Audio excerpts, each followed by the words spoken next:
We bring the classics back alive, golden stories that still shine. Mystery, rhythm, style in the line.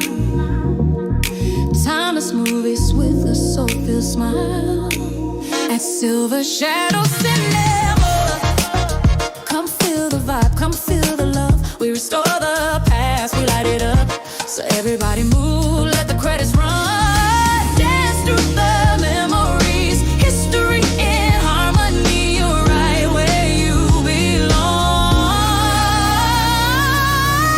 Silver Shadows, this your song. Welcome to our channel. We're so glad to have you with us. This is a brief commentary before the movie begins to give you insight. Please expect to see another brief commentary in the middle of the movie and a conclusion commentary at the end. You will also notice brief pop-ups throughout the movie to give you facts. In the early 1950s, Hollywood tapped into a rising post-war fear, the danger that could lurk in plain sight. Without warning, plunges viewers into a tense Los Angeles nightscape where a string of unprovoked murders rattles the city. With a cold, unsettling calm, a predator moves freely among everyday people, striking without reason or remorse. This stark crime thriller wastes no time pulling you into a world where safety is an illusion, and no one is watching closely enough.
In the annals of crime in any great city, there is always one case that for sheer savagery will never be forgotten. No professional criminal could ever match its fury, for it is the record of murder without reason, of fear and of terror, of a killer who strikes without warning.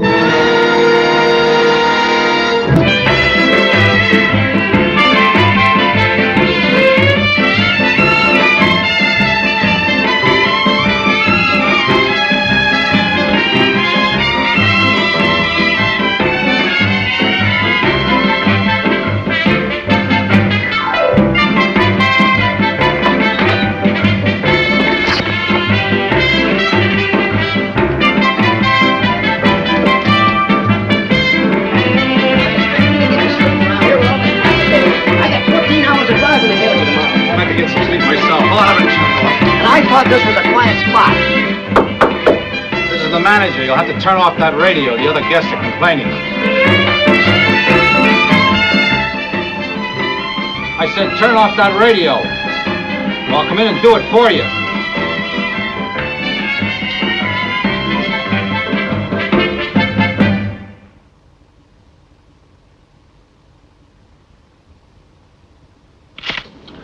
That'll do it, Joe. We're all through, Don. Right. Hello, Don. Everything under control? Just waiting for you, Pete. Hello, Pete. Glad you're here. We're ready to move the body. What time did it happen? About 3 o'clock. Multiple stab wounds in the back. Here, take a look. Weapon was a long, sharp, twin-bladed object. Scissors of some kind. Remind you of anything? Body of the waitress we found about a month ago. That's how I figured. Probably the same guy. We should know for sure after the autopsy. I'll wait for your call. Okay, boys, you can wrap it up. Any identification on the body? Yeah, driver's license. Mrs. Alma Johnson, 286010.5 Franklin Avenue. The car's out front. It's that green Chevy. What time was the register signed? 1:30, according to this. She signed as Mr. and Mrs. Joe Green of San Diego. The manager didn't see anyone else. He's outside when you want to talk to him. Okay. What about the fingerprints? They're all over the place. He's just finishing up now. Fine. As soon as they're processed, we'll check the file. Anything else? The usual, burnt matches, a few cigarettes. His or hers? Hers, unless they both wore lipstick. Also, I found some stuff under her nails. And here's something else. What is it? Looks like a piece of suit fabric. Blue serge. Get it down to the lab and tell Charlie we'll drop by as soon as we can, all right? Right. Where's the girl's husband? We're trying to find him. Fine. Now, we better send out a call to pick up every 288 and 311 we can lay our hands on. Let's go see the manager, huh?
And while the killer slept, the machinery of the law slipped into gear.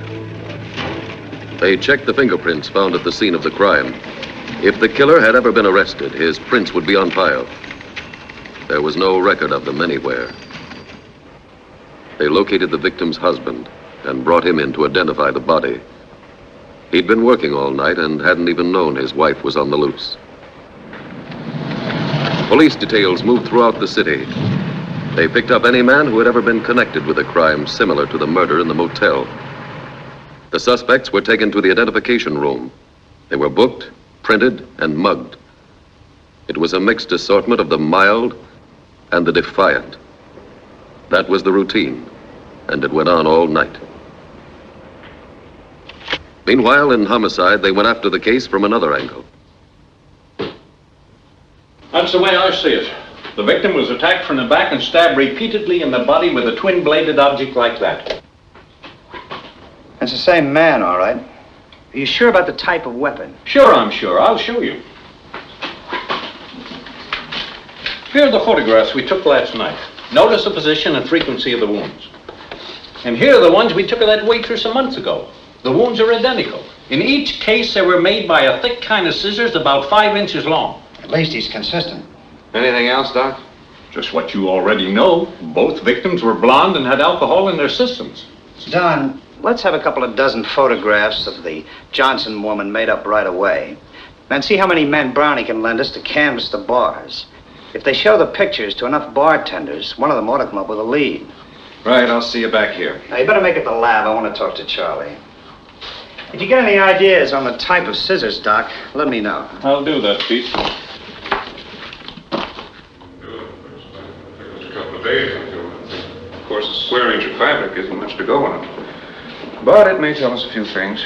Manufacturer? Possibly.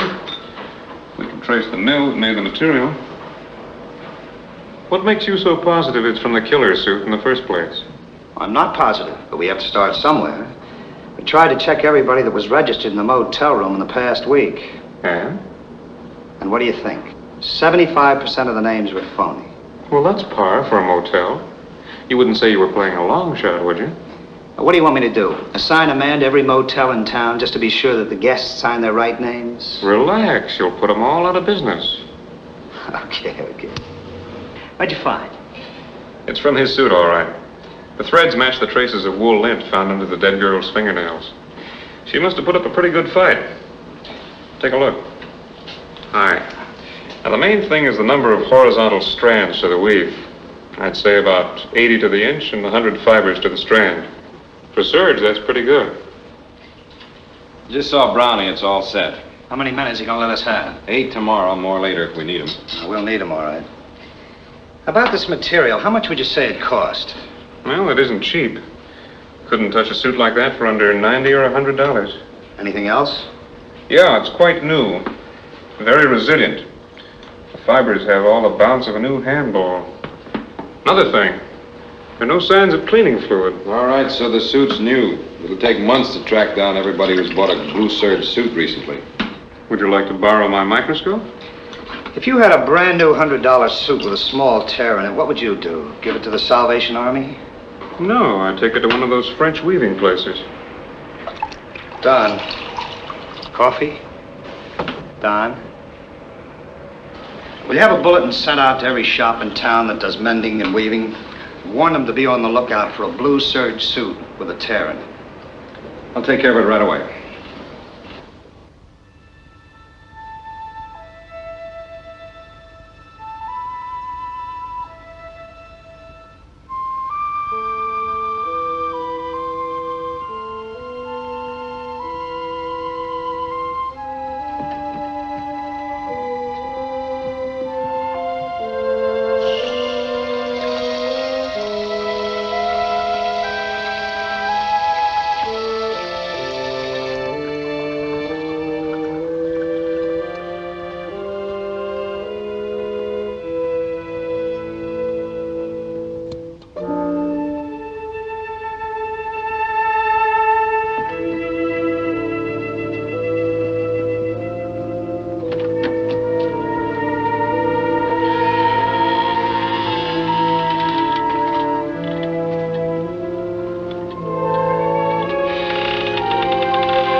Good morning, Mr. Martin. Hi, Carmelita. See my hospital? Well, who's it for? Maria. What happened to her? Oh, we were playing and she broke her neck. Can you fix it, Mr. Martin? Well, I think so.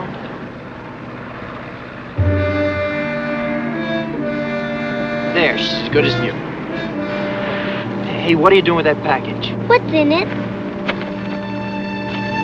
Let me see, please.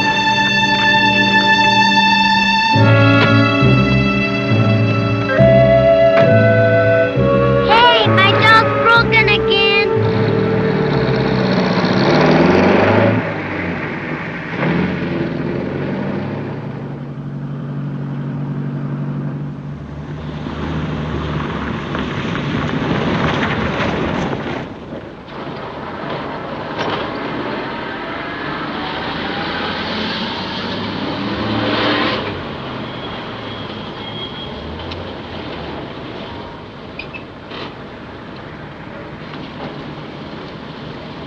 Hello, Carl. How are you? Hi, Fred.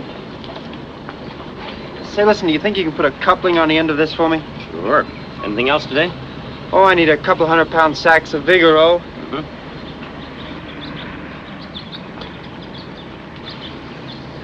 And about 10 pounds of clover seed. Okay.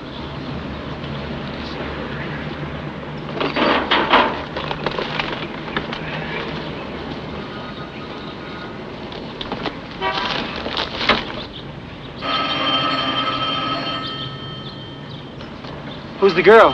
Well, that's my daughter, Jane. She came down from Fresno to live with me. I think I mentioned her to you. Is she gonna be here long? Only till her husband gets back. He's been sent overseas. Dad? You're waiting on the phone. Okay, honey. Jane, this is Carl Martin. Hello, Carl. How do you do? Here, let me help you.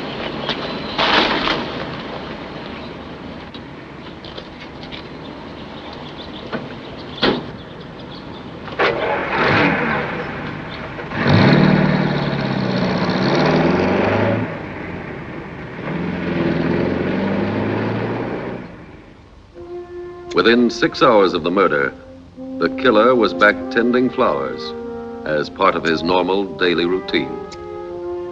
At the same time, homicide was working on the one good remaining lead, the torn blue suit. Skilled detectives canvassed every tailor shop in town. On the bulletin they left with each tailor was all the information plus a central police number. The plan was simple. If the suit were brought in for repair, the trap could be sprung within the quarter hour. The next move was up to the killer.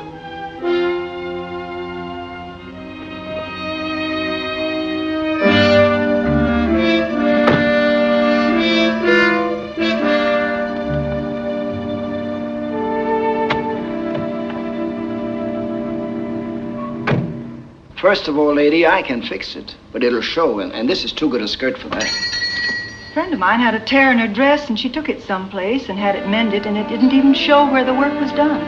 So why can't you mend my skirt? Look, lady, when material is burned or a piece is ripped out like this, there's nothing you can do. When you ripped it out, you left a piece behind.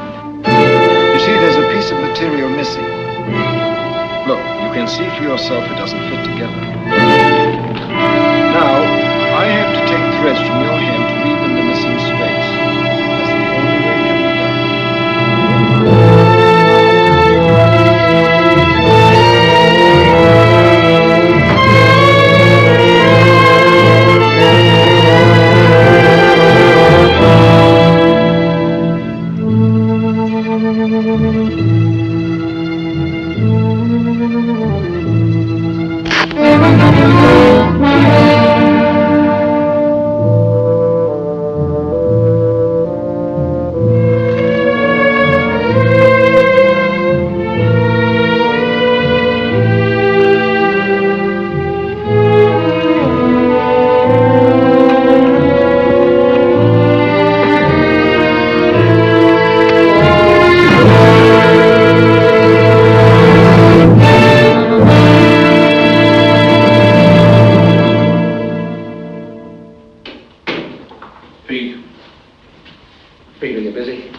What's up? Well, I don't have to tell you the spot we're in over the killings of Mrs. Rollins and Mrs. Johnson. I've heard. You can't blame them. We haven't turned up anything new in 3 weeks. We know. Haven't you fellas got a theory, a hunch, something to get us out of this? All right, see what you think of this. We have a kind of a theory based on the pattern in these two cases. A pattern? It's a time pattern, mostly. Mrs. Rollins was killed March the 3rd, approximately 3:30 a.m. Mrs. Johnson at 3 o'clock in the morning on April the 2nd. That's right. Both early in the month. Maybe he likes the position of the moon then.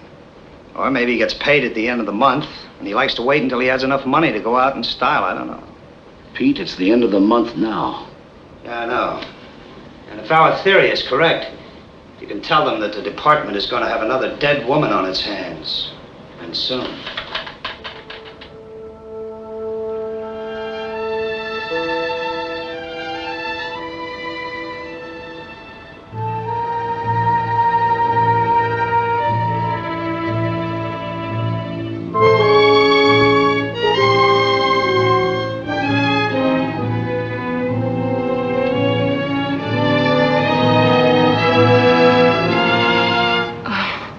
it's you, Carl. Is your father here? No, he isn't. Is there something I can do for you? No, I don't think so. All right, Carl, excuse me, won't you?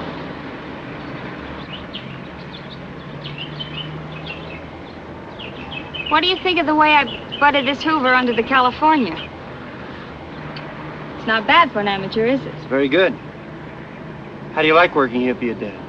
Well, it takes my mind off Jerry, and it keeps me from being too lonesome. Say, Carl, do you see a pair of pruning shoes over there someplace?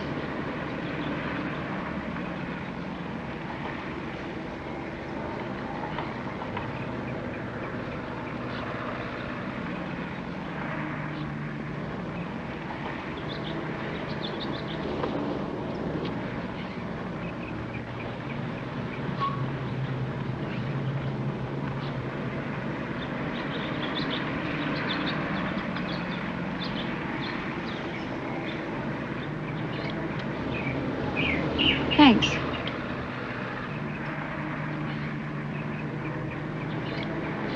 That ought to do it.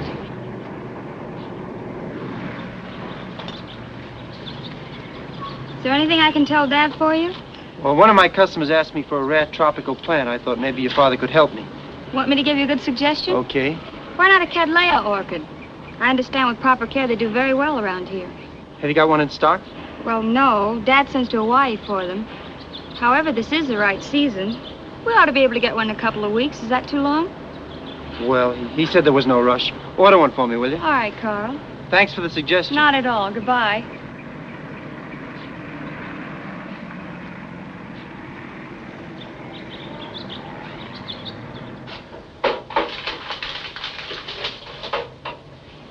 I probably won't be home until late, honey. Don't wait up for me. If you don't do any better than you did last week, don't come home at all. You sure you don't want to come along? No, Dad. I think I'll stay and finish the books. Okay.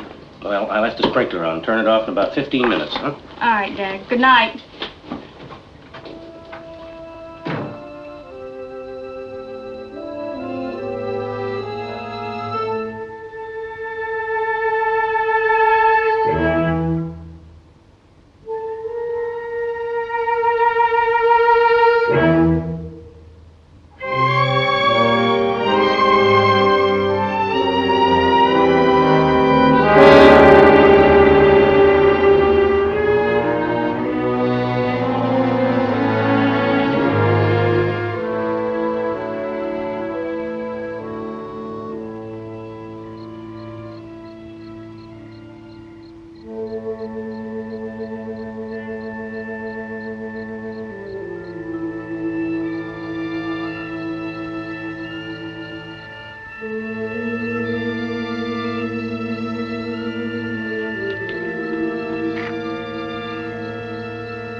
What are you doing around here this time of night?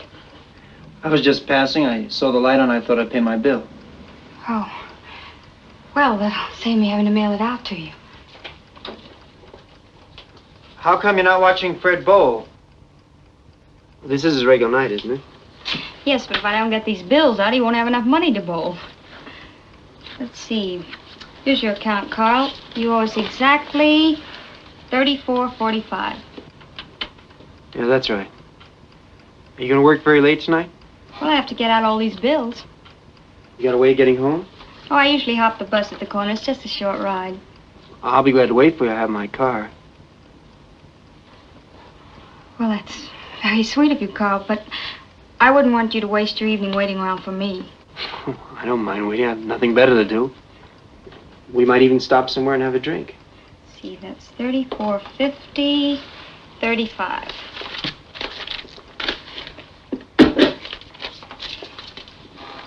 I don't know what time I'll be getting off, Carl.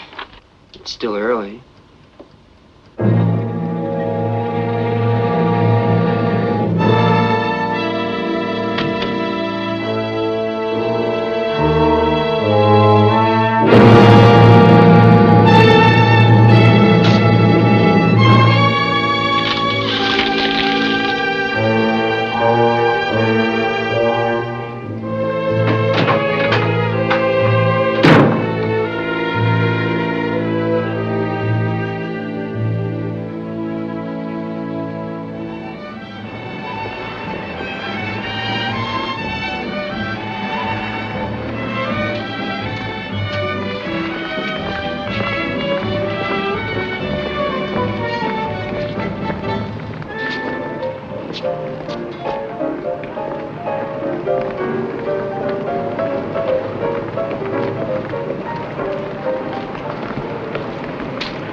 anymore.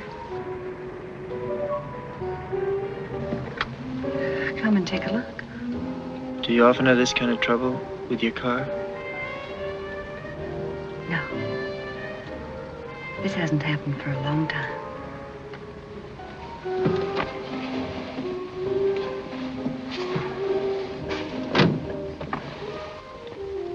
I'll do what I can. I'd appreciate it.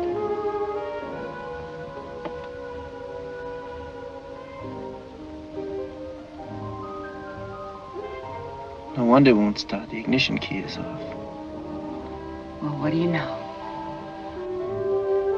Pretty sure of yourself, aren't you? I do all right. Now you're going to buy me that drink? All right. If you can't think of anything better to do. I can think of something better.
I better go down and check.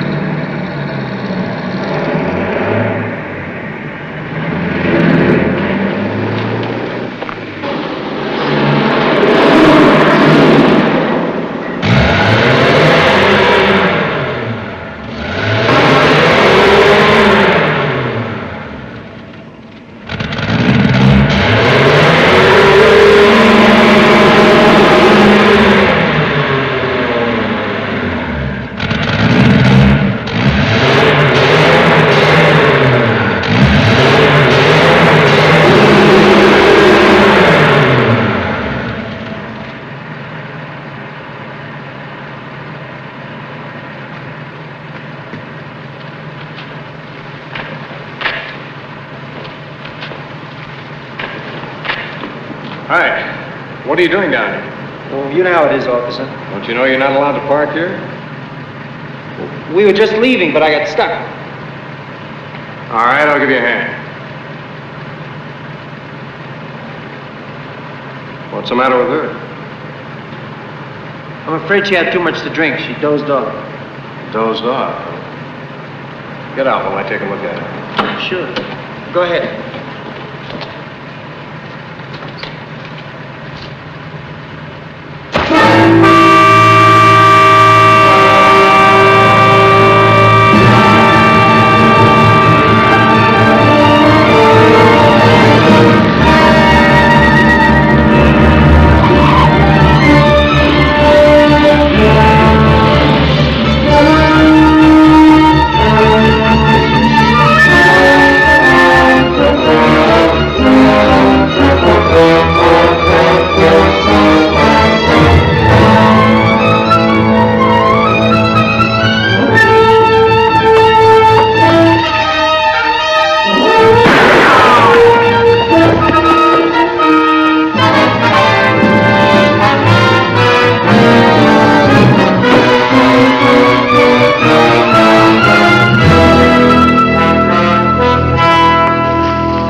taxi!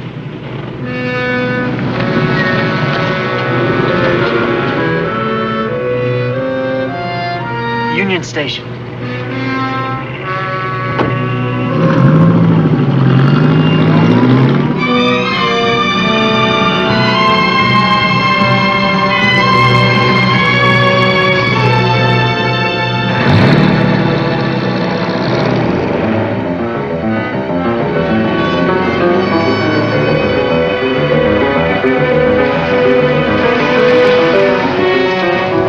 Fourth and Hamilton.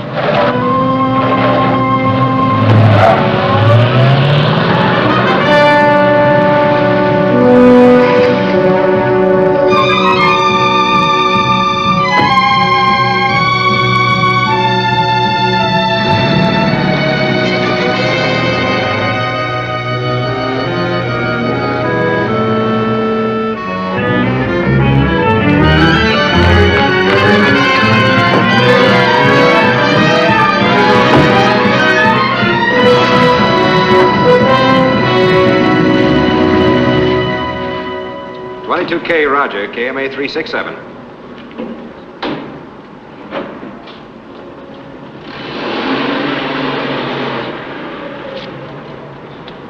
About 30, 6 feet tall, 175 pounds, gray flannel suit, no hat. Sorry, Pete, but that's the best I could do. I never really got a good look at him. You said his behavior seemed normal. Well, it did at the time, but I... Okay, we'll call you when we need you at the lineup. I got the report on the fingerprints. Yeah? It's our man, all right. How you doing, Sam? Okay, there's his right foot. Let's have a look at it. Got a good left foot, too. We'll check him with Charlie. We're finished here. 76, 76. Man, solving.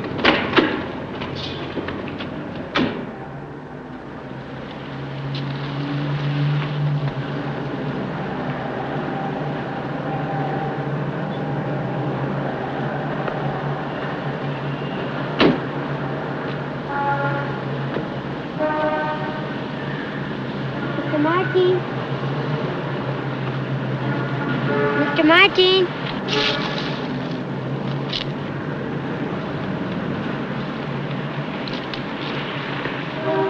Can I fix it for you later, honey? Don't forget.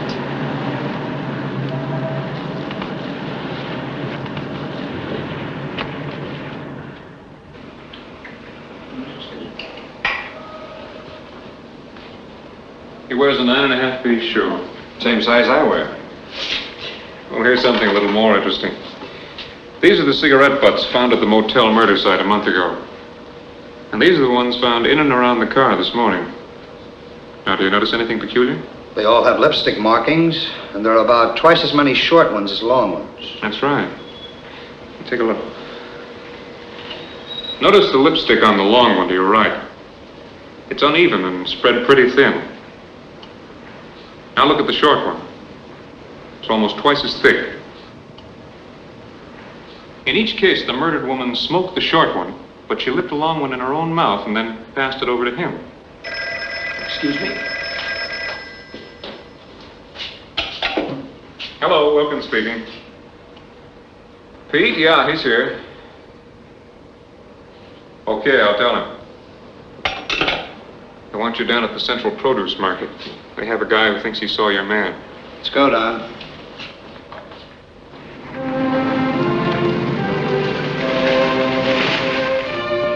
In the turmoil and confusion of the market, the killer's flight had gone unnoticed, except for one man who thought he'd seen him cross the street and hail a taxi. Detectives then checked every cab office in the city. At each one, they received the same reply: no fare picked up in that area.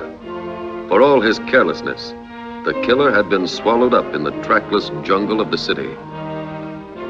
And out of that jungle, as the notoriety increased, came the creatures. Strange, forgotten souls, eager to confess to crimes they did not commit.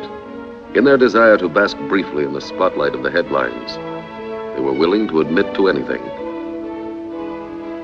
Each day brought new confessions and still more versions of how the crime had been committed.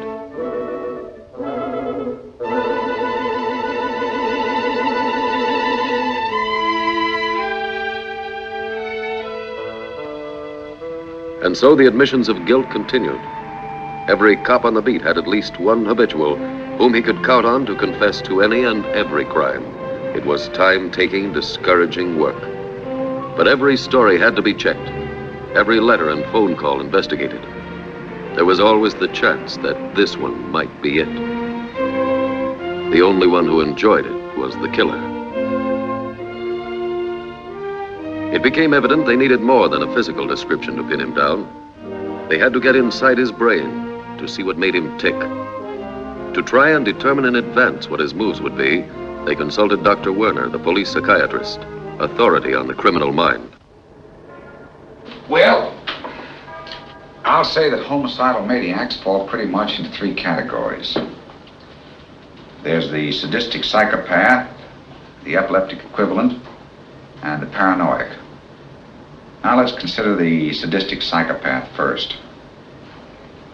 Now you'll recall, no doubt, that the wounds inflicted on all three parties were pretty much alike. According to the coroner's reports, any one of these wounds might have caused death immediately. There was no real attempt at torture. So I think we can forget about sadistic psychopaths. Good enough. Then let's consider the epileptic equivalent. He kills in frenzied fits and seizures at unpredictable times. His methods are varied and irregular. Now, according to the motorcycle officer who saw him, your man was perfectly calm. And the records indicate a possible time pattern in his attacks and regularity in his methods. Which leaves us the paranoid. And I think he's the man you're after. Now, to illustrate my point, let's take a brief case history. Well, I won't say it's his, but it might be. A boy who is emotionally too weak. Maybe without parents or friends or family. He's lost, nobody to hold on to. But he finally finds a wife or a girl and becomes entirely dependent on her. Well, she turns out to be no good, but he still clings to her. But then one day she runs off with another man who shows her a good time. The boy is desperate because he finds himself lost again. He suffers a tremendous shock, and that does it. His world collapses, and he has to get even. The balance of his mind tips so that his emotions are transferred to a pathological desire for revenge on the girl or her prototype. Blondes, under 30, about the same height and weight. And he'll keep on killing the same type of girl until you catch him. And so they had a little more to work with, especially when the psychiatrist's information dovetailed with their first real break. A Glendale cabbie remembered picking up a fare at the produce market on the morning of the murder. He'd been afraid to talk before. There's a local ordinance that prohibits out-of-town cabs from picking up a fare inside city limits. Lieutenant Hamilton? Yeah, that's right, that's me. My name is Jackson. I'm with the Rapid Transit Cab Company. That's Sergeant Ward. Glad to know you, Sergeant. I've got some information for you fellas, but it's got to be off the record. It'll be off the record, forget it. It's about this crazy killer you guys are after. Sit down. Thank you. I'm at the produce market one day on my regular beat, and I'm picking up a guy, see? It's a funny thing about this guy. I drop him off at the Union Station. I'm pulling up for a stoplight at the corner. I'm lighting up a cigarette, and I take a look behind me, and I see this guy making a beeline for a different cab. What kind of a cab? A yellow. Yellow. You sure? Yeah.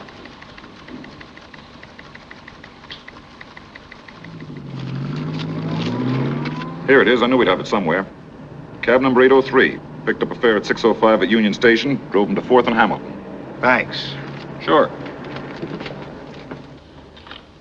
Let me see. She does look a little familiar. But I see so many faces, it's hard for me to... Try and think. I am trying. This is just a brief pause to remind you to subscribe now to our channel. As the body count rises, the police struggle to understand the pattern or lack of one. The killer isn't driven by passion, revenge, or profit. He kills simply because he can. That chilling randomness fuels the film's dread as detectives race against time to stop a man who blends seamlessly into crowds, bus stations, and city streets. The tension intensifies through shadowy cinematography and quiet, unnerving moments that let fear breathe. Performances by Adam Williams and Peggie Castle heighten the unease, grounding the story in a disturbing realism. There are no dramatic monologues, only the terrifying possibility that the next victim could be anyone, anywhere, at any moment. Now back to our movie. Yeah, I remember now. There was a dame in here looked like that. Only a little blonder, I think. She was in here for a couple of hours, gave some guy the come on, and left. It was pretty late, I think, and he went out after her. What kind of a guy? What did he look like? Oh, just an average sort of guy, I guess. After all, it's been about a month, and a lot of other guys have been in here since. Don't you remember anything about him? His suit, maybe? Yeah. It was dark brown. No, kind of a blue, I think. Thanks. Or was it,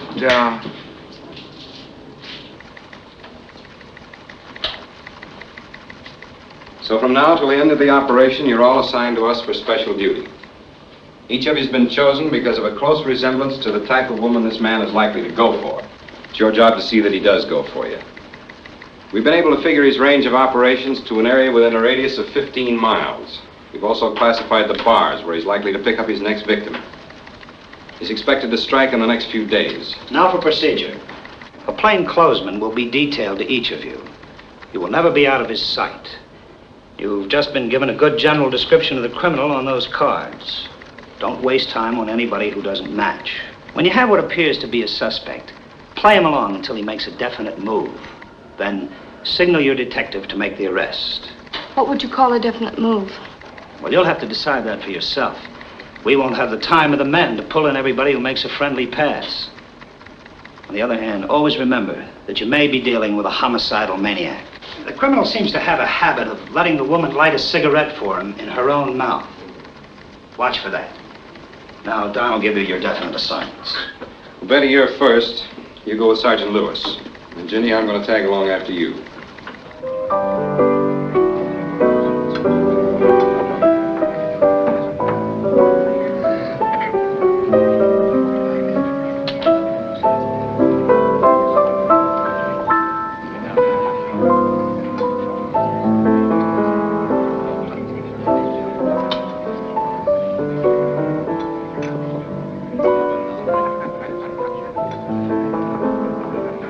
That's a good idea. I like the beach when it isn't so crowded. Let's go.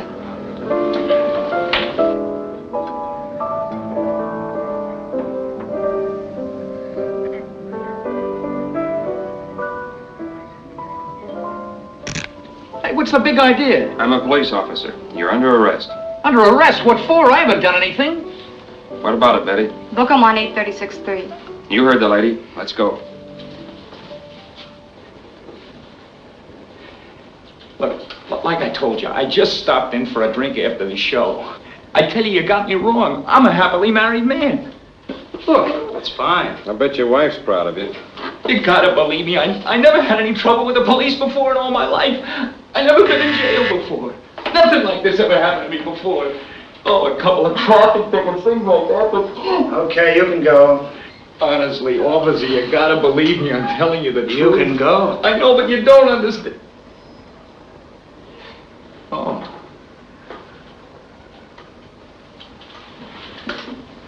Well, now I can go. You bring me all the way down here and you fingerprint me and you embarrass me and then you tell me I can go home. Well, I got a half a mind to sue the city for false arrest. You wouldn't really do that. I wouldn't? Don't kid yourself, bud. I know my rights. You're not gonna push me around, you flat-footed... You want to be jailed as a public nuisance? Oh, no, sir, I Have a squad car deliver him to his front door. If he gives you any trouble, make sure his wife finds out why we brought him home. Thank you, sir.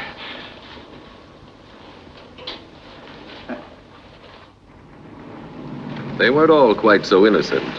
The next night, they picked up some parole violators carrying guns.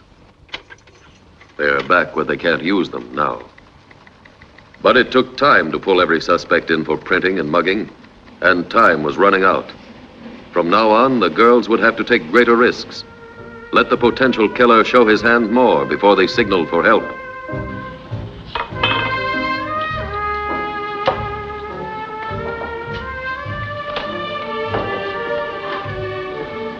So that's the whole story.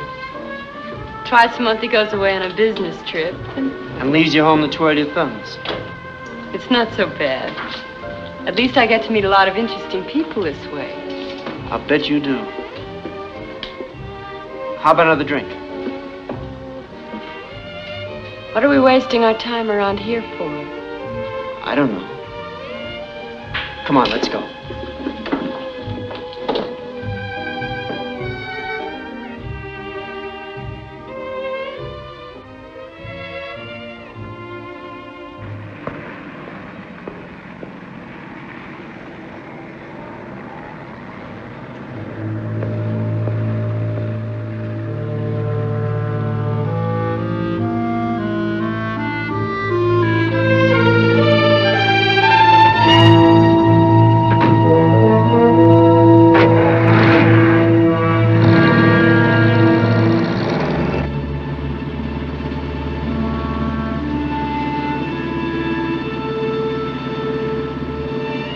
Comfortable?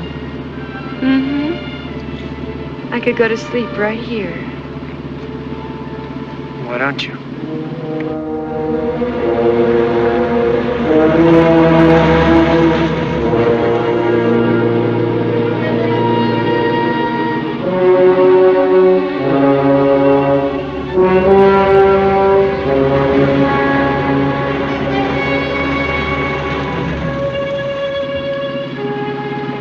How much farther do we have to go? Not far. What kind of place is it?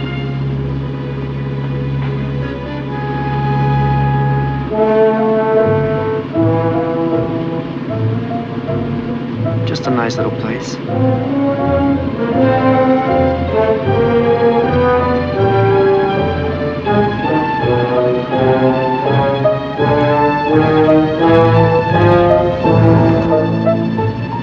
I don't like it. It's too quiet.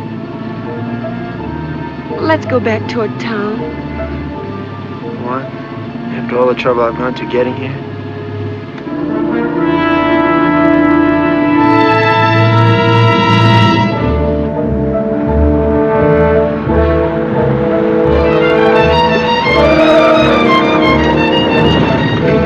Why did you turn in here? Why not?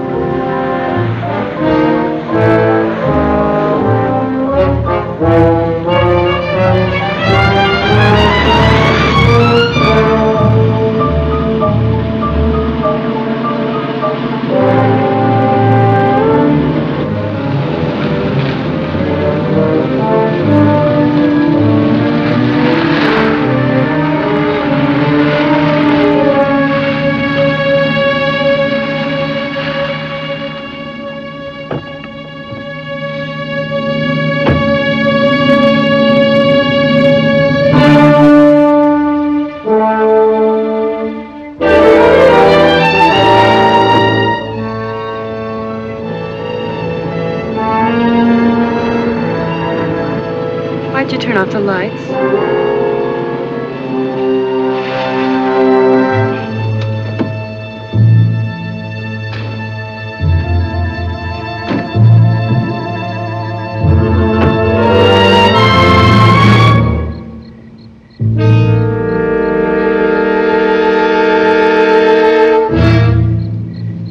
What are you going to do?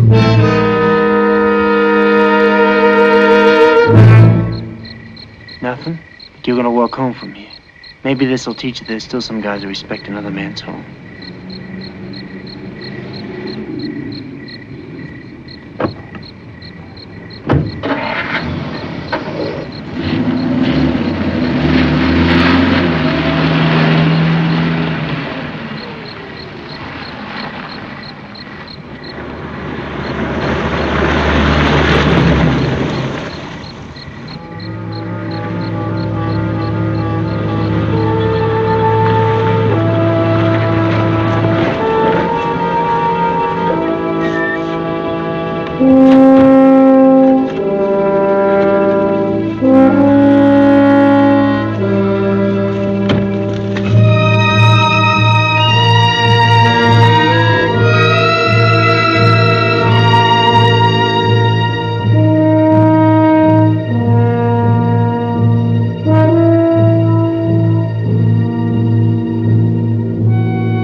file on those 3 suspects the girls brought in last night. Anything important? We turned one of them over to robbery. Prints matched some from a liquor store holdup last week. The other 2 are in the clear. I still think what happened to Virginia last night's a classic. Driving a girl up in the hills just to give her a lecture on morals. Lieutenant Hamilton. Yeah? When? Right, hold the car. We'll be right down. I just found a blonde in the riverbed, stabbed to death.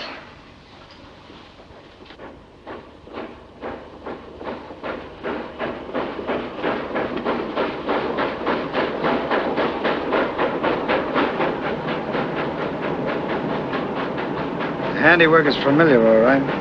Who discovered the body? A couple of kids playing in the water. Touch anything? They didn't hang around long enough to touch anything. What do you got, Don? One of McCarthy's men picked this up about 30 feet from the body. It's the only thing they found so far. What do you think? What do you think? I don't know. But we'll find out.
Hi, Charlie.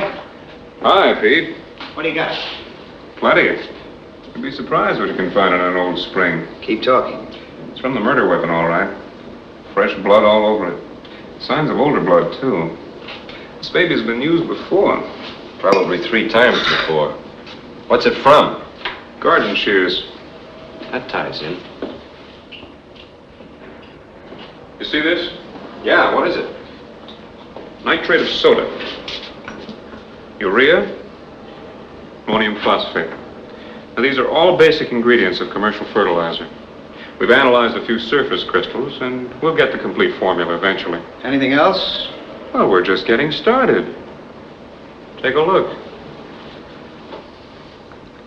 Wood fibers from the bark of some small tree or bush. We're still checking. Nice work, Charlie. You guys delight me. Well, sometimes we even delight ourselves. Oh, one more thing before you go.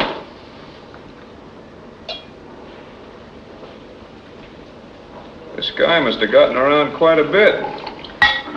We have evidence of 3 different types of soil. What do you mean, one more thing? Just give me a breakdown on each type. Right here.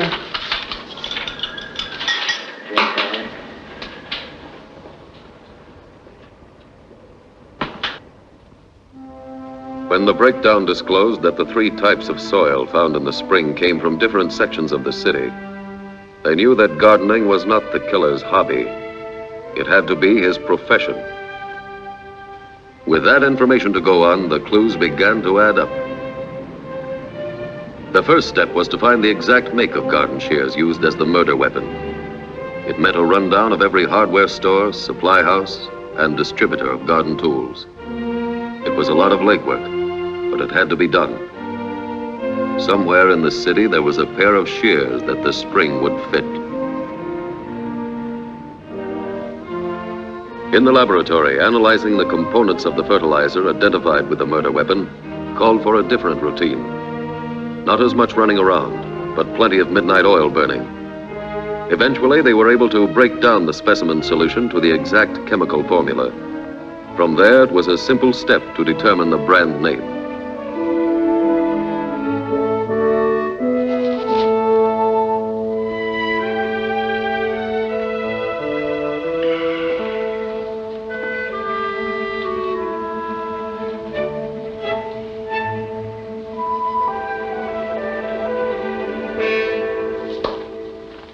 present for you.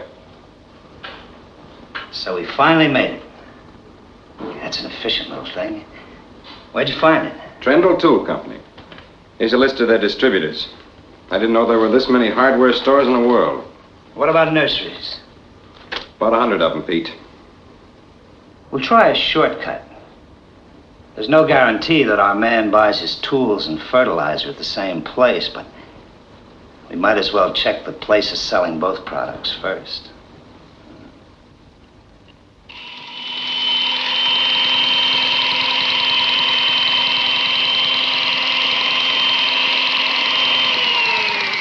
Morning, Carl. Hi, Mr. Kent. Did you find out about that plant we discussed, the orchid plant? The Catalea? Well, it hasn't come in yet. You said there was no rush. Oh, but that was some time ago. My wife's birthday is the 10th of this month. Well, it ought to arrive any day, sir. I don't want to disappoint Mrs. Kent. Be sure it's planted by then, Carl. I'll see it is, sir.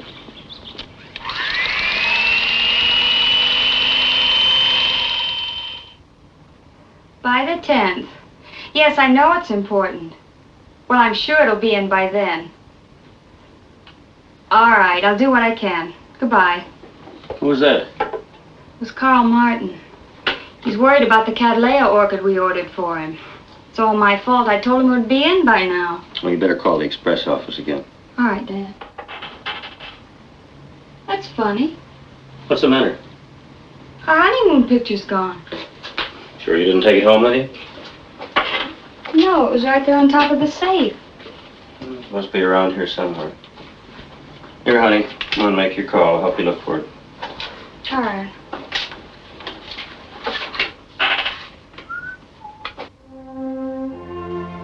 There never was a good shortcut to a killer. They found that out. 87 places handled both the make of shears and the fertilizer they were after. 20 of them in the valley alone. They checked those first and drew 20 blanks. It was the same routine time and again. Find the outlet, question the manager, cross the place off the list. Well, I'm terribly sorry, Carl. They promised me they'd deliver it today. I know tomorrow's too late, but sometimes they do make an extra delivery in the afternoon. I know, I feel awful about it. Well, isn't there some other plant we...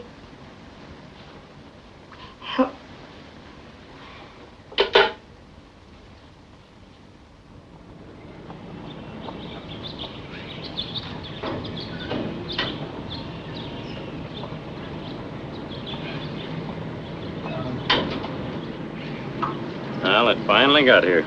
Yes, it's a shame. You know, Carl wanted it for first thing in the morning. Hope he drops in before we close. Say, maybe I ought to deliver it. Where does he live? You think you should? I'll be back before closing time. What's his address? It's in the book. All right, you finish watering and I'll go look it up. Okay, honey.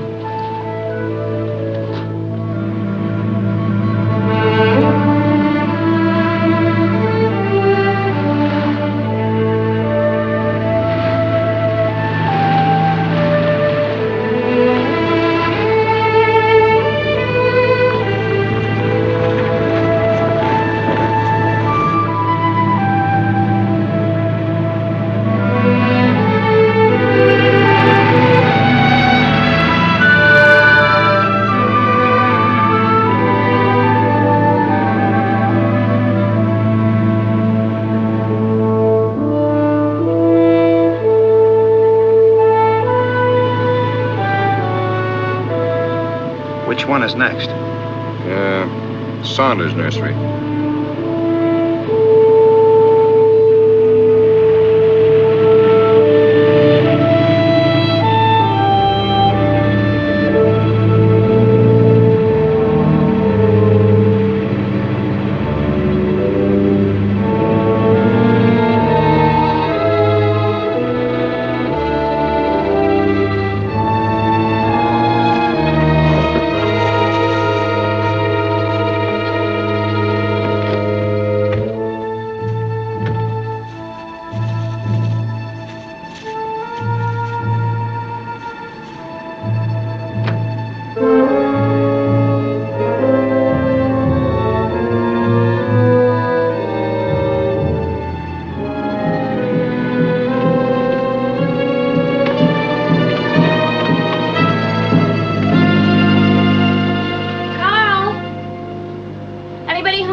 Jane Saunders.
Hi. Carl. I was wondering where you were. You didn't look very hard. Didn't you hear me call you from the house? No. What were you doing there? Well, I have good news, Carl. The cat Leo had arrived. Well, that's great. Let's go in and look at it. Well, I can't right now. Dad's all alone and I have to get back. Well, it'll only take a minute. All right, Carl. Just for a minute.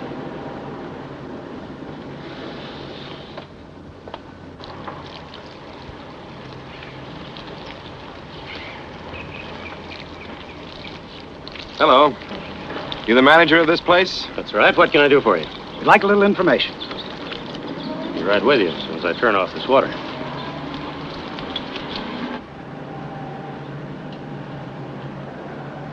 It's very nice. Thanks for bringing it up. That's all right. I'm just glad it arrived in time. So, now if you'll excuse me, I do have to go. Why don't you stay and have a cup of tea? Really, Carl, I can't. You mean you won't? No, it isn't that. It's just that I have to get back. Why don't you just sit down?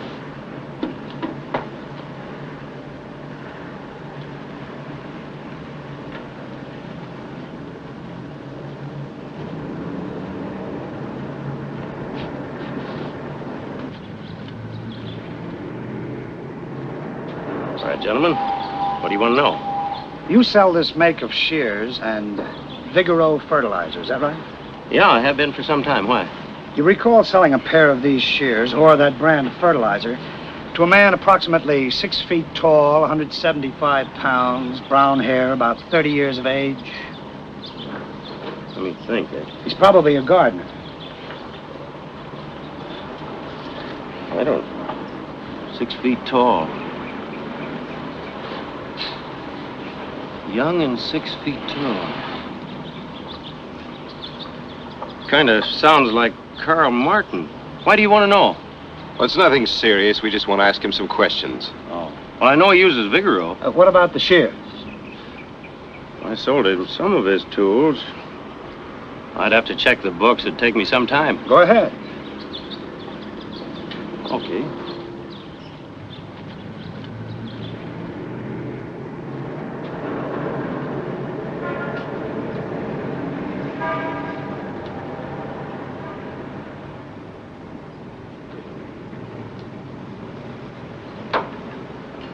You know, you're the first company I've had since I've lived here. In that case, I am sorry I can't stay any longer. It's not the kind of place you invite a girl to. I know. There's no reason not to. No? Have you taken a good look around?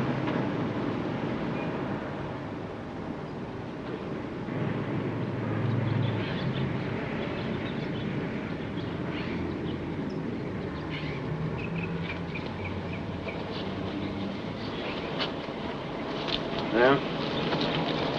Let's see now. Sanders, Lawton, Mapes. Here it is. Carl Martin. Yeah, he bought a pair of shears about 4 months ago. That's all right. We'll take your word for it. What's his address?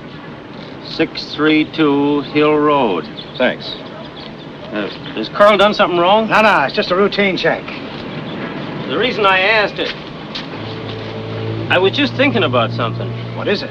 My daughter Jane is making a delivery at his house right now. Where it is, Don? It's around Chavez Ravine. Thanks very much.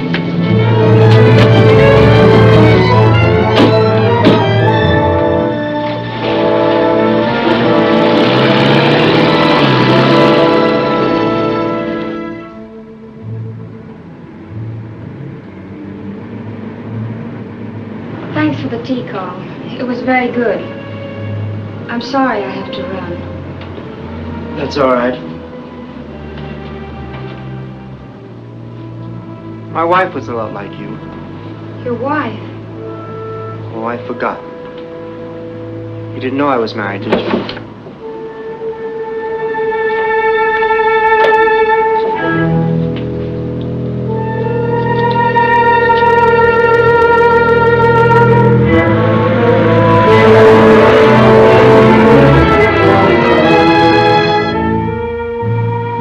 Anyway, it didn't last very long.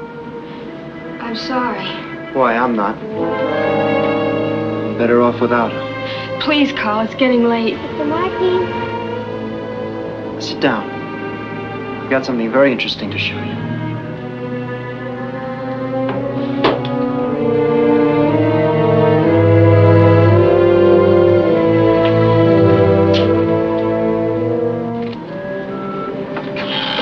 Hello, Mr. Martin. What are you doing here? You're waiting my dog. Then you better go home. But you told me I could play anytime I wanted to. I don't care what I said. I don't want you around here now. Go on. Go on.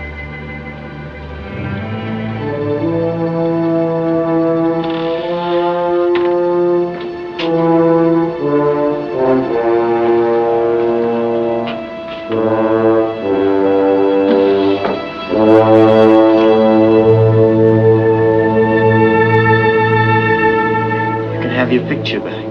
My picture. I won't need it anymore. Going out to your car. Don't make a sound.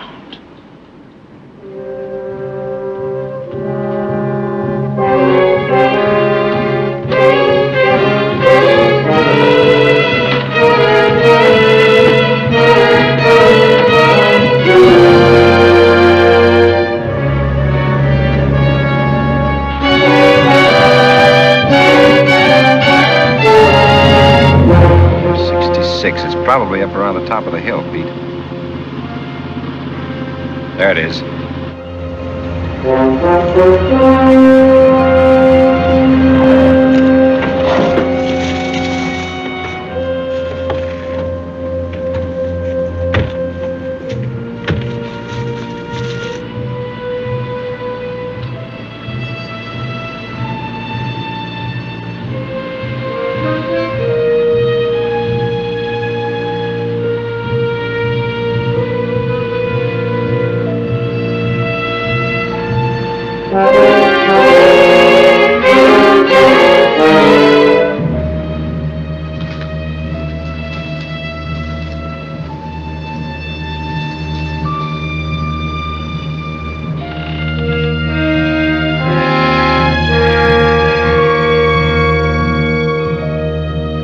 He must be around somewhere. Tea's still warm. The girl's been here, too. Check the back.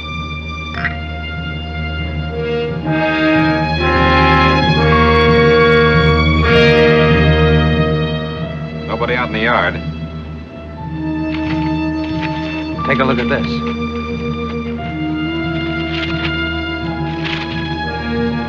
That's it, all right. There was a kid out front. Let's see what she knows.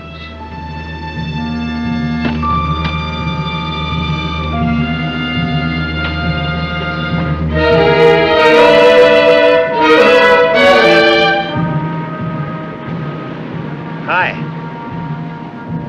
Honey, do you know the man who lives in that house?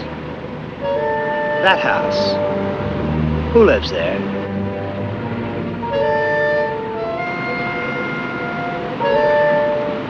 you like some gum? My mommy won't let me take anything from strangers. Your mother's right. What's your name? What's your dolly's name? Maria. That's a very pretty name. My name is Carmelita. That's pretty, too. What's his name? Mr. Martin. Do you know where Mr. Martin is, Carmelita? He's with a girl. Where are they now? Don't point, honey.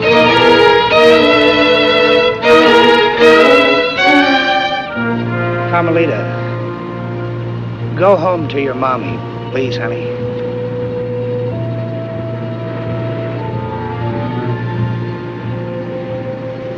You all set? I got it. Okay.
Without Warning ends as a chilling reminder of how vulnerable society can be when evil has no motive and no warning signs.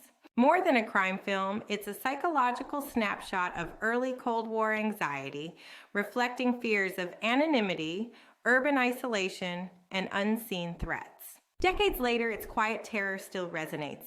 Proof that sometimes the scariest stories aren't about monsters in the dark, but ordinary faces hiding deadly intentions. What were your thoughts on this movie? We would love to hear your insight in the comments below. And please remember to like, share, and subscribe so that we can continue to bring you classics such as this one. Take care.